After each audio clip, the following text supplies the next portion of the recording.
It was a cold night, the kind where the city feels louder and lonelier at the same time. Officer Daniel Harris had been on duty for 11 hours when the call came in, disturbance reported, possible threat. The address led him to a dimly lit bus stop, where a man sat hunched over, hands buried in his jacket, eyes hollow like he hadn't slept in days. Daniel slowed his steps. Every instinct trained into him screamed, "Be ready." His radio crackled softly. Backup was minutes away. "Sir," Daniel said calmly, keeping his distance. "I need to see your hands." The man looked up slowly. His eyes were wet, not angry. Not dangerous. Just broken. "I'm not going to hurt anyone," he whispered. I didn't know where else to go." Daniel noticed the tremble in his hands when they finally emerged, empty. No weapon. No threat. Just fear.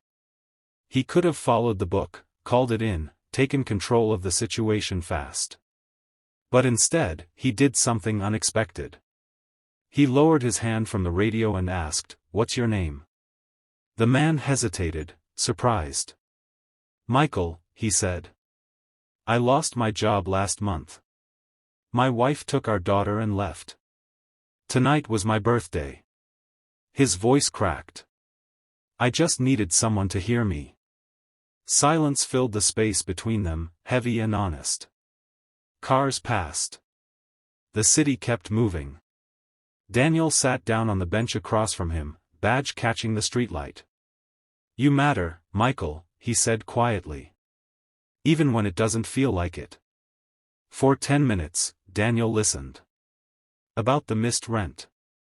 The unopened letters. The nights Michael spent pretending he wasn't hungry. About the thought that scared him the most, the one that told him no one would notice if he disappeared.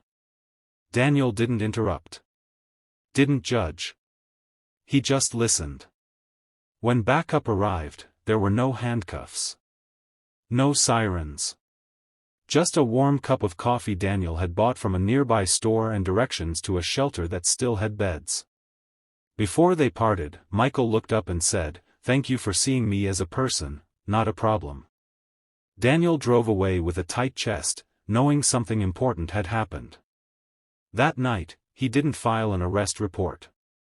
He wrote a reminder to himself instead, listening can save lives.